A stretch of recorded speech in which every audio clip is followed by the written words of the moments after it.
BTS is everywhere. The K-pop group's catchy rap, ballad, dance numbers have been streamed more than 3.6 billion times from their home in Seoul to fans as far-flung as Somalia. On Tuesday, they brought some of their fire to the White House, meeting with President Joe Biden on the last day of Asian American, Native Hawaiian, and Pacific Islander Heritage Month. It is a great honor to be invited to the White House today to discuss the important issues of anti-Asian hate crimes, Asian inclusion, and diversity. This is serious business, considering the group's huge platform and the rise in anti-Asian hate crimes in the U.S., says Korea analyst Jean Lee of the Wilson Center. This is clearly a stand that they've taken against discrimination. And so, of course, they're going to lend their voice to anti-Asian hate that they've experienced, that they're seeing happening to people who look like them. Okay, none of us look like them. They are amazing. But, of course, in their everyday life, they look just like you and me. And they know that they can also be a target at any moment in the United States.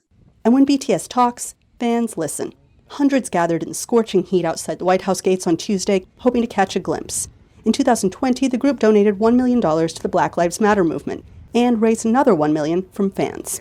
Their fans were also thought to be among the bulk of users who flooded the online registration system for a June 2020 Trump rally, grabbing seats they did not intend to use. Ari, a Maryland resident, arrived several hours early to try to catch a look at her favorite band. I think me being an Asian American, seeing people stand up for that, people like BTS, it's really inspirational.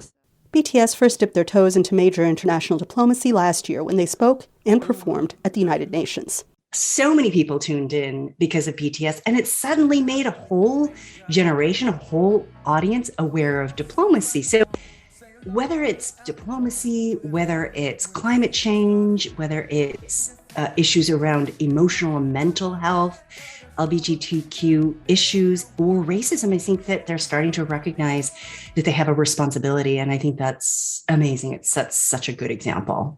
Without a doubt, they are the 7 kings of K-pop, shattering music industry records, and so admired in their home country that top officials have recently publicly debated whether they should be exempted from national military service.